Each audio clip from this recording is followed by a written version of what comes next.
sọ pé lórí láǹfà ìkábàrí àmọ́ ìtọ́lọ́ fi ìpọ́n wálé. Ó fi bàǹdírì sàṣìkìrì ọlọ́run gbé wa ga.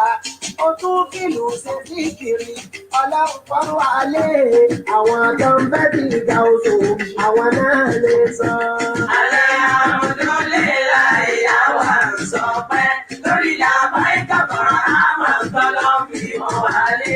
Ó fi bàǹdírì sàṣìkìrì ọlọ́run gbé wa ga. Ó tún kìlù sàṣìkìrì ọlọ́run pọ́n wálé. Àwọn tó ń fẹ́ bí ìgbà oṣù àwọn náà lè sọ. Ìyá wa ń sọ pé lórí láǹfà ìkábàrí àmọ́ ìtọ́lọ́ fi ìpọ́n wálé. Ó fi bàǹdírì ṣe síkìrì ọlọ́run gbé wa ga. Ó tún kìlù sàṣìkìrì ọlọ́run pọ́n wálé. Àwọn tó ń fẹ́ bí ìgbà oṣù àwọn náà lè sọ.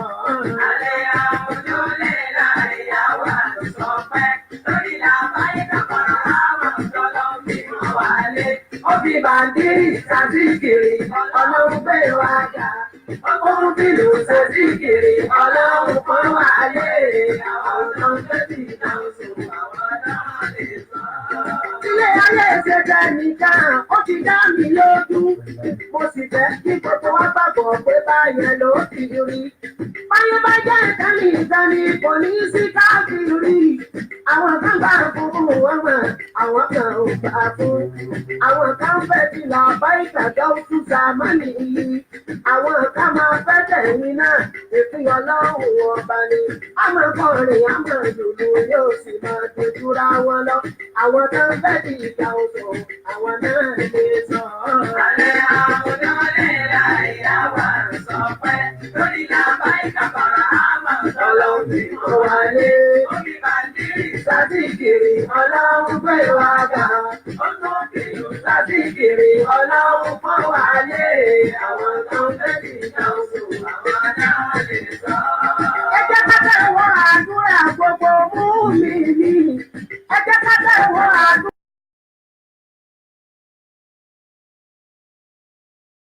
Wúrà yóò, ọlọ́run tètè lànà àpò mi láyé tí mo wá.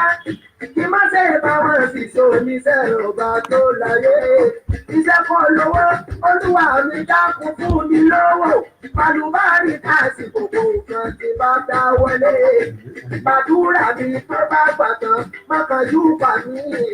Ilé máa bẹ nínú ẹ̀mí tí ó lè máa dúpẹ́ dúpẹ́. Alẹ́ àwọn tó lè la ìyá wa ń sọ pé lórí làbá Sàṣìkìrì ọlọ́run gbé wa ga.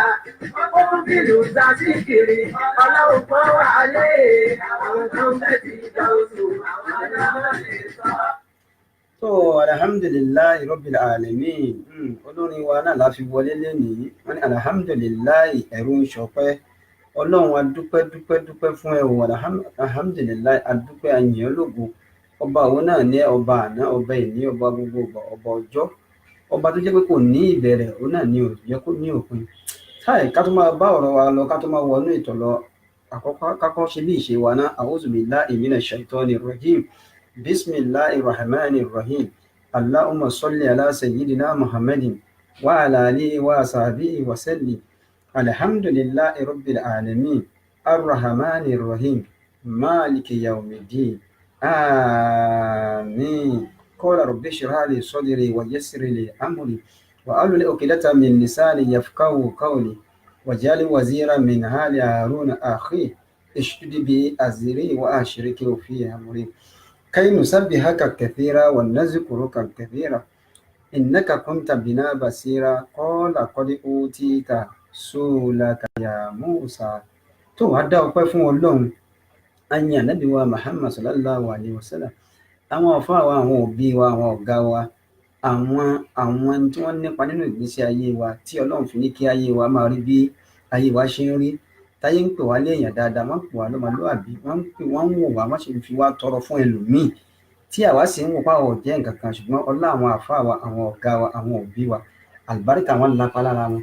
Ọlọ́run iyejú àwọn bẹ́ẹ̀, Ọlọ́run dákun bá dúró tí wọ́n bá ṣàánú wọn. Ẹni tí ò sí láyé inú wọn dákun Ọlọ́run bá tẹ́ wọn ní kẹta tàbí kìámà. dákun ọlọ́run àlámọ̀rí wọn ilé wọn ọlọ́run má jẹ́ ó parẹ́ láéláé wọ́n lábẹ́ wọ́n lábẹ́ àwọn tó wà láyé nínú wọn dákun ọlọ́run jẹ́ kí wọ́n rí àlùbáríkà lára wa pẹ́ dákun gbogbo tí ọmọ wọn náà bá yà sí dákun jẹ́ kí wọ́n máa bá aláàánú pàdé wala la ilaha illallah wala la hawla wala quwwata illa billahi lábẹ́ bẹ́ẹ̀ lábẹ́ kíkí wa a kí àwọn ọba ládé àwọn ọba ìlú àwọn ọba dáadáa ọlọ́run ìlú ọlọ́run má jẹ́ ó dàrú mọ́ yín lọ́wọ́ ọlọ́run jẹ́ kí ẹ pẹ́ lórí ọlá pẹ́ wala la ilaha illallah a kí àwọn aṣáájú dáadáa tí wọ́n ń darí ìlú tí wọ́n nífẹ̀ẹ́ tálíkà dákun ọlọ́run má tì wọ́n ṣubú ó jẹ́ kí ọlá àwọn parẹ́ wala la ilaha illallah wala la hawla wala quwwata illa billahi ẹ̀yin èèyàn wa orí ètò wo la wà á tún dé bá a ṣe dé o àwa ni lánàá àwa ni lénìí tó bá di ní ọ̀la ìbílẹ̀ rédíò and tẹlifíṣàn ọlọ́run má jẹ́ wọ́n fẹ́ lòmíì ṣe wá ọlọ́run dákun wá wọlá alábì lọ́dọ̀ ọlọ́run iléeṣẹ́ náà jọ máa lọ síwájú sí i gbogbo àwọn táwọn ṣètò lábẹ́ iléeṣẹ́ náà jọ máa lọ síwájú sí i a tún dé bá a ṣe lórí ètò Al-Hikma ètò dáadáa ni ṣùgbọ́n ká tó wá máa lọ kákọ́ dúpẹ́ fún ọlọ́run ọba náà ọba ọ̀gá àgbà ọba ọ̀gá ògo ẹ̀rí nígbà tá a ti wọlé lẹ́ẹ̀kan ṣe a'udhu billahi minash shaitani rajim àti wá ìṣọ́ lọ́dọ̀ àṣetán ẹni ọkọ̀ ẹni ìgbé ẹni àdùnlókù ẹni àdánù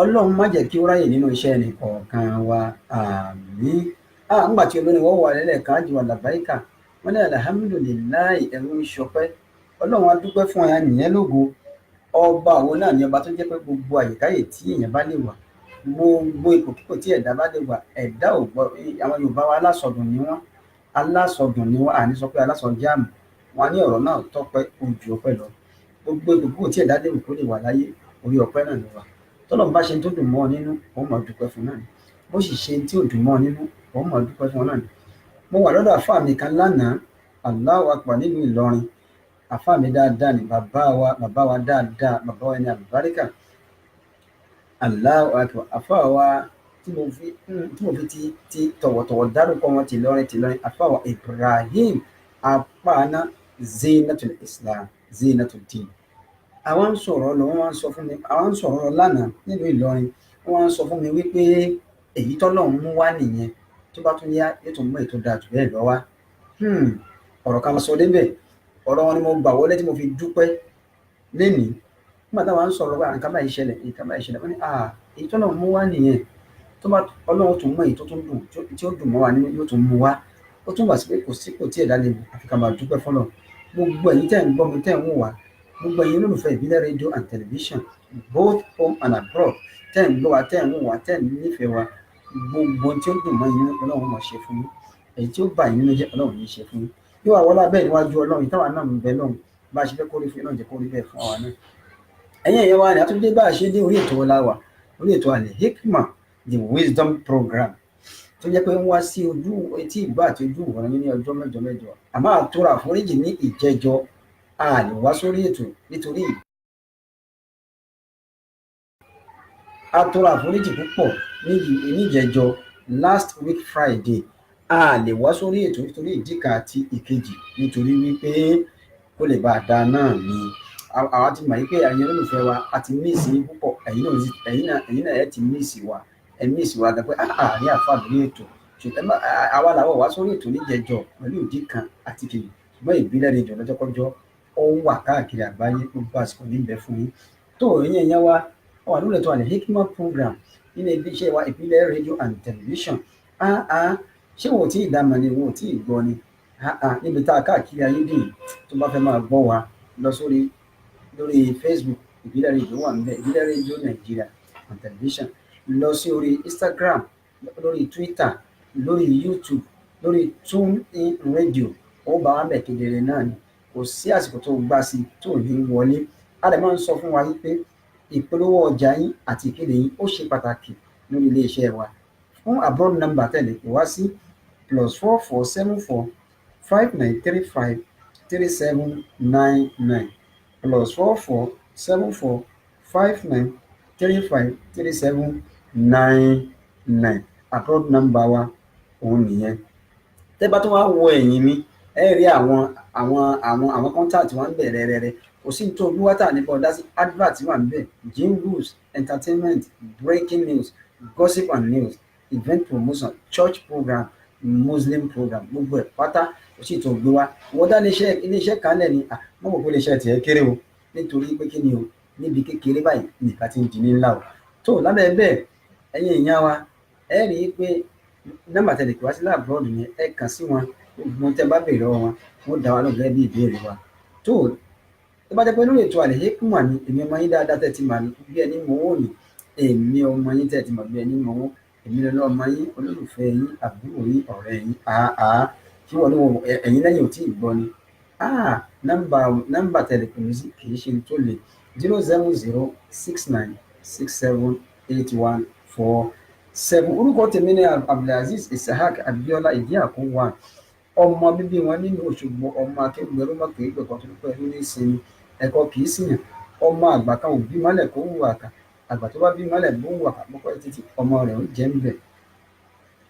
tó àwa lọ máa sọ̀rọ̀ bí olóko àwọn àti kí n máa kíra mi lọ ní ẹ̀já fìyẹn lẹ́nu yẹn ká máa bá wá lẹ́nu.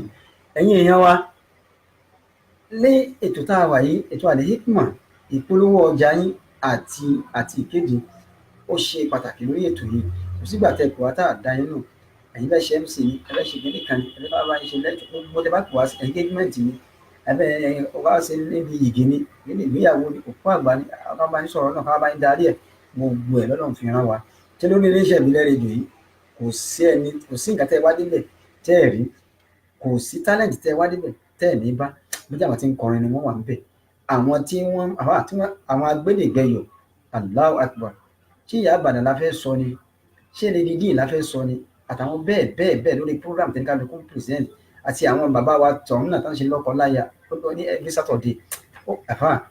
ẹ má jà á wí tán, ẹ̀yin náà gbà sí ìbílẹ̀ rédíò and television ọjọ́kọjọ́ ẹ bá wa ń bẹ̀. tó ẹ̀yin yẹn wa tún dé bá a ṣe ní gbogbo yín akí àmójúbọ ara wa fún ti tèmi. Thank God it's another Friday. ọlọ́run tí mo tèmi ọlọ́run bá mi ṣe àṣemọ́fẹ́lẹ̀ kọ̀ọ̀kan wa. èmi a máa sọ wípé ìbílẹ̀ rédíò on top, forward ever, backward never. iwájú ọ̀pá ìbìtì máa rí sí ìlàlẹ́ àmọ́ insha Allah. tó ẹ̀yin èèyàn wa o, a ń bọ̀ níjẹjọ à ń bára wa sọ̀rọ̀ láti bí ìjẹ́ẹ̀dógún àbí láti bí ọ̀sẹ̀ méjì sẹ́yìn, pàápàá nínú Nàìjíríà tá a wà yìí. gbogbo wa la mọ̀ pé àsìkò òṣèlú la wà ní Nàìjíríà yìí. èmi a máa sọ ò pé ìbílẹ̀ rédíò àwọn olẹ́lòmíì tá a gbójúlé, ọlọ́run ọba lókè tá a gbójúlé, a sì mọ̀ pé gbogbo ìgbàkigbà ọlọ́run bẹ lẹ́yìn wa. lórí jẹ́ pé àwa máa sọjú abẹ́ ń kó bọ́rọ̀ bá ṣe rí gan-an làwa máa ń sọ. ẹ̀yin èèyàn wa kí la mú wá fúnra wa lénìí, ní tá à ń bá bọ̀ látẹ̀yìnwá náà ni òṣèlú. mo lè ní pé tọ́pìkì ní kán bá mi sọ di òṣèlú, ká pé politics, òṣèlú politics. òṣèlú wà nínú ẹ̀sìn náà sì wà nínú òṣèlú, both Muslims and Christians. kò sí ibi tí òṣèlú Nàìjíríà la wà yìí ẹ̀yin èèyàn wa. ẹ wá wo tó dúró ní Nàìjíríà lọ́wọ́lọ́wọ́ báyìí. a sì sọ fúnra wa ní ìjẹ́ẹ̀dógún nígbà tó lọ́rọ̀ tí à ń bá lọ wípé Nàìjíríà ìlú tọ́lọ̀ ń kẹ́ni, ìlú ọlọ́rọ̀ ni wá, ìlú ọlọ́lá ni wá, ìlú tọ́lọ̀ ń gbàdúrà. èé ṣe táwa fọwọ́ ara wa ṣe ra wa. báwo ló ṣe wá rí? mo ń bọ̀ náà mi ò tí ì dé níṣẹ́jú kan. àfẹ́ni ìtajà orí ìtajà tó máa gbọ́ ó sì lè ìtàkùtà orí ipò tó máa wò bọ́. ọlọ́run tó ṣe sábà bí ìlú lílù mi, àṣẹ́rí ó lásán ìbẹ̀dà ṣiṣẹ́ tọ́lọ́run mi. ìbàjẹ́ ènìyàn dáṣẹ́ olúwa dúró nígbà kọ̀ọ̀kan, àti bàǹdírì pẹ̀lú ìlú ló wá jẹ̀mí lọ́wọ́. ẹ̀yin tá ń fẹ́ mi, èyí tó wù yín lẹ máa tó lọ́tẹ̀ yìí. iṣẹ́ ta ìrẹ́kùn lóko àṣà òde jẹ́ ó dájú. Àlẹ́ àrùn tó lè láyé àwọn àtúnṣọpẹ́ lórí làbá ìkàkọ̀rọ̀ àwọn àtọ́lọ́ fi mọ́ wálé. Omi bàndírì sàtíkìrì ọlọ́run pé wá dá. ó tún dìlù sàtíkìrì ọlọ́run pọ́n wálé. àwọn kan fẹ́ bí ìdáhùn àwọn náà lè sọ. ẹ̀yin èèyàn wa tẹ́ bá ń wá tẹ́ ń gbọ́ wa orí ètò aláwà, orí ètò Al-Hikmat the Wisdom Program tí ó ń wá sí ojú ìwòran yín àti etí ìgbọ́ yín ní ọjọ́ mẹ́jọ every blessed Friday. ìyẹn lórí iléeṣẹ́ wa ìbílẹ̀ rédíò and television both home and abroad, ibẹ̀ náà la wà. tó ẹ̀yin èèyàn wa á rí i pé à ń sọ fún wa pé àsìkò tá a wà ní Nàìjíríà àsìkò òṣèlú ni. Ojú wa mọ̀ rí Nàìjíríà, ẹ jẹ́ kọ́kọ́ wo nǹkan tí Ànábì wa Muhammad sallallahu alayhi wa sallam, dákun ibi tí wọn náà bá wà máa sọ pé sallallahu alayhi wa sallam. Ànábì wa Muhammad sallallahu alayhi wa sallam ó ní ilé ayé tá a wà yìí, ayé dùn ó dáa púpọ̀, kò sí bó ti kí nǹkan lè wà kó má ní nǹkan tó gbé dúró. Ẹ wo mọ́tò vehicles, ẹ rí i pé ó ní táyà mẹ́rin tó dúró lé lórí, engine sì wà nú ẹ̀. Bá a bá kọ́ ilé gbọ́dọ̀ ní pílà tí ó gbélé dúró. Ànábì wa Muhammad sallallahu alayhi wa sallam, jẹ́kọ́ lọ sínú àdìsí Ànábì Muhammad sallallahu alayhi wa sallam.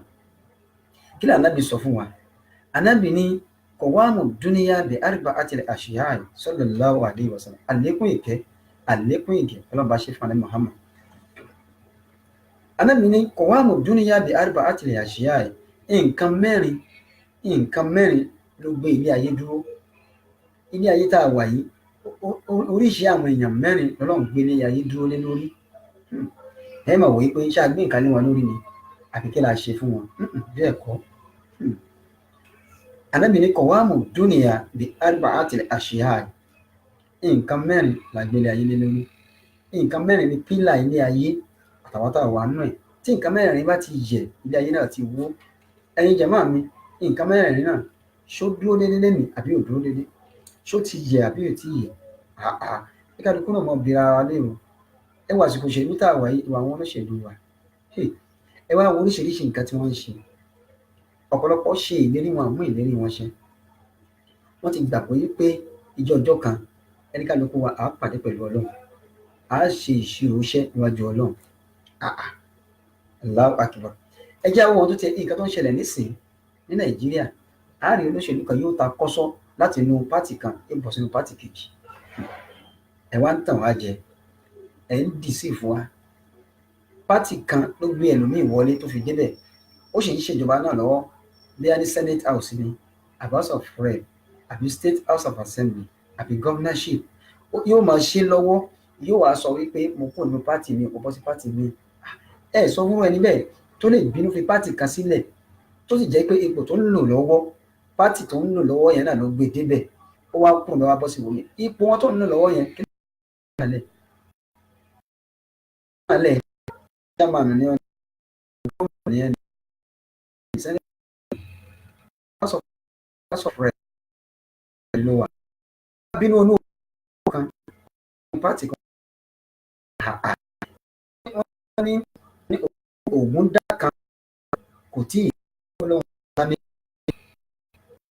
ó dá wá èyí náà ó sì tán tí wọ́n lè pẹ́ kan láti ṣe ẹ̀ẹ̀ta ẹ̀ máa sọ gbogbo ẹ̀wà nínú àwọn olórí wa bá ní àdá ní àdá tó ní àdá alákà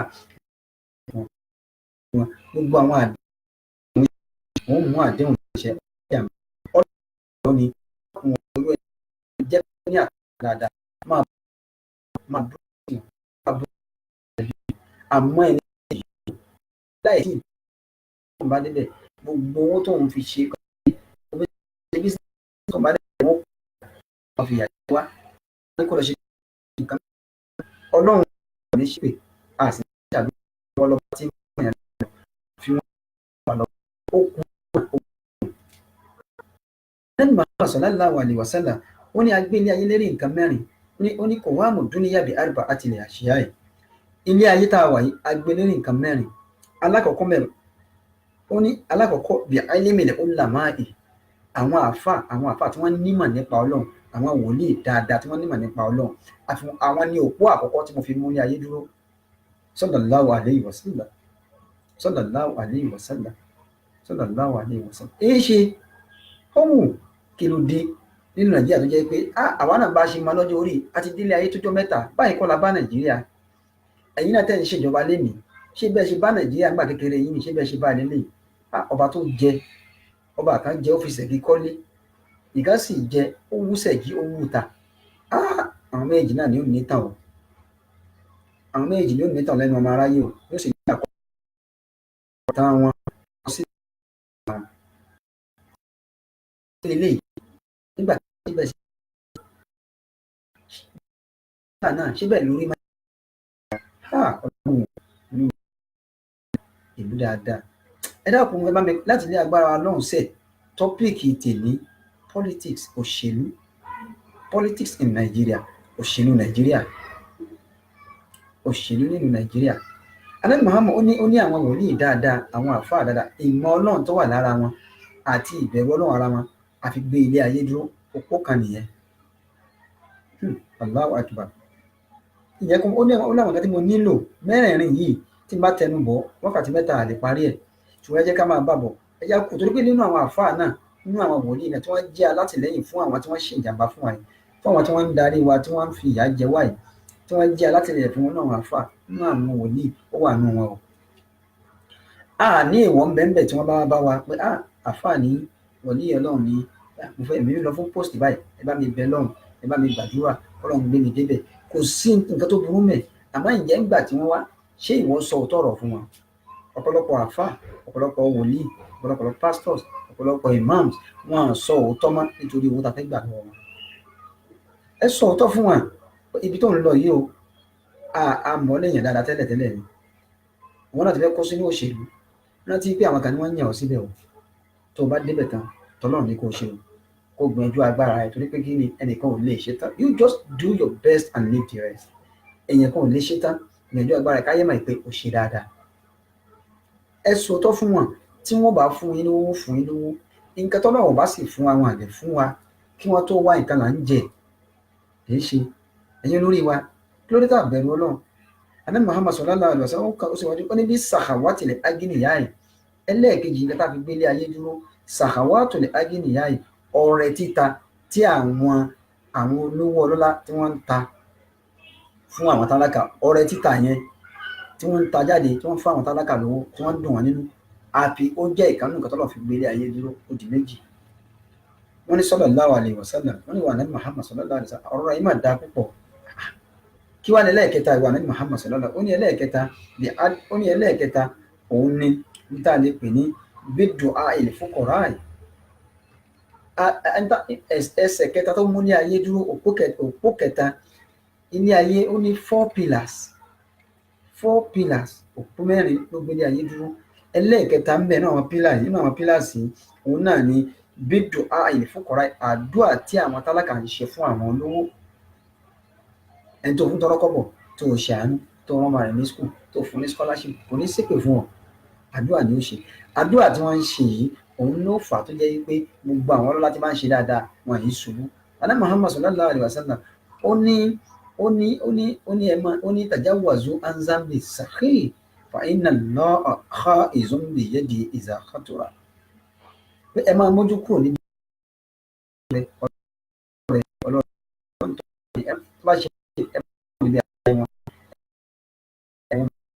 nítorí pé inna Allaha khaizun bi yadihi iza khatura tírú ẹni bẹ́ẹ̀ bá khatura ọlọ́run bá yóò gbà mú tó bá kọsẹ̀ tó bá kù díẹ̀ kó ṣubú ọlọ́run sì gbà mú kò ní jẹ́ ó ṣubú tó láwọn tí wọ́n ti ń tọrẹ fún àdúrà tá ń ṣe fún kò ní jẹ́ kó ṣubú wọ̀fáàtì húnláwó ìzáftákọ̀rà ọlọ́run wàá ṣínà tó pọ̀ fún tó bá kù díẹ̀ kó dolo sí nítorí pé kí ni òun náà ń ṣàánú àwọn títí ń ṣàánú fún àwọn náà ò dákẹ́ wọ́n ń ṣàdúrà fún èyí ṣe ní Nàìjíríà yìí kí ló dé 2019 ẹ̀ka ló kó wa mọ àgbo táwọn á fi ń bọnu àsìkò òṣèlú wá dé ẹ̀wọ̀n fáwọn èèyàn lówó àsìkò òṣèlú wá dé ẹ̀ ń pín oúnjẹ àsìkò òṣèlú dé ẹ̀ ń pín ẹlòmíràn á ní do or die ok nígbà tó bá do tó bá wá die ta ni ó ṣèjọba you want to do or die ìwọ ẹ̀yin ẹni do or die lẹ́fẹ̀ẹ́ fi débẹ̀ èyí ṣe ẹlòmíràn kò ní sẹ́nẹ́tọ̀ yẹn náà fẹ́ òun tó padà wá sí gómìnà láti state ó lọ sí federal level ó tún padà wá òun bọ̀ wá sí state governor must you be a governor ṣé dandan ni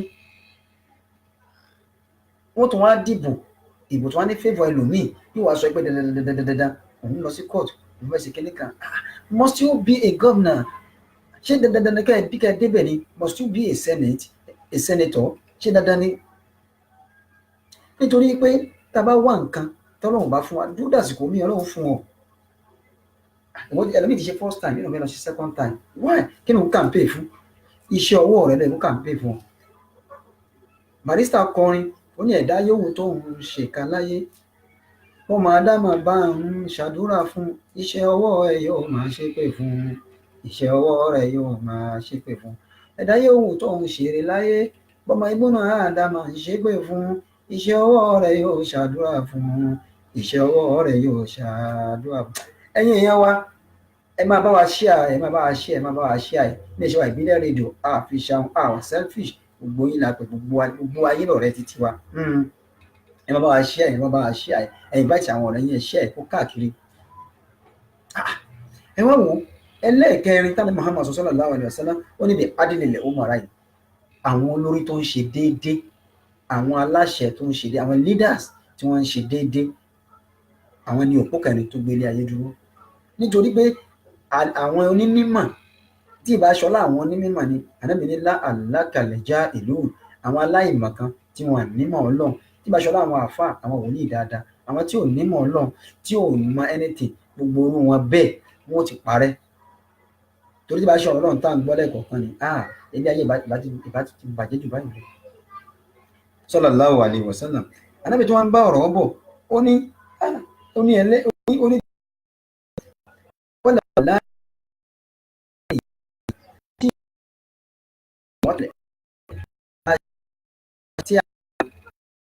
tí àwọn àǹfààní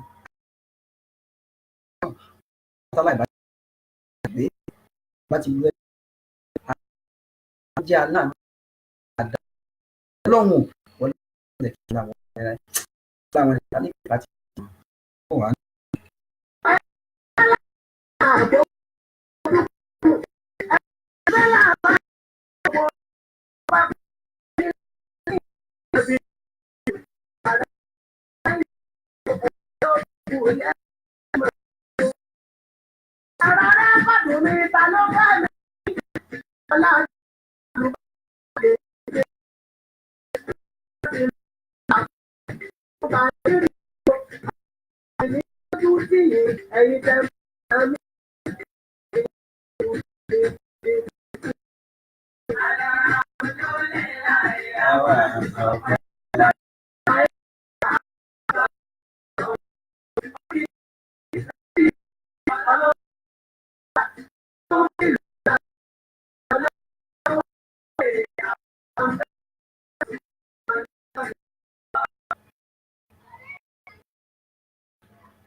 Padà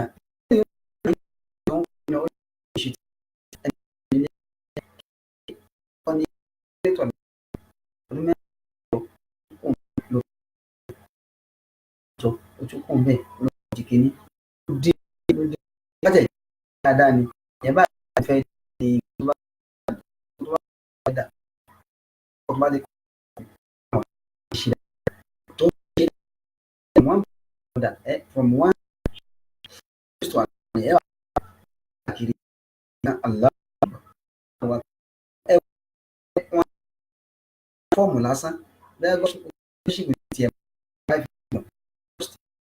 fọ́ọ̀mù kan tí pè fẹ́ lọ bí tó ní o tí ní 5 million ẹ wá 5 million naira yìí kí n wá lọ fi dá nǹkan lẹ̀ sádùúgbò rẹ̀ ká ọmọdé àtàgbàlagbà kódà kó jẹ́ iléeṣẹ́ pure water lásán bá fi dálẹ̀ factory pure water lásán bá fi dálẹ̀ tí ọmọdé àti àgbàlagbà bá wà ń jẹ àǹfààní ẹ̀ títí láéláé yóò ní gbàgbé rẹ̀ tí ò bá wọlé mọ́ 5 million wasted ó ti lọ.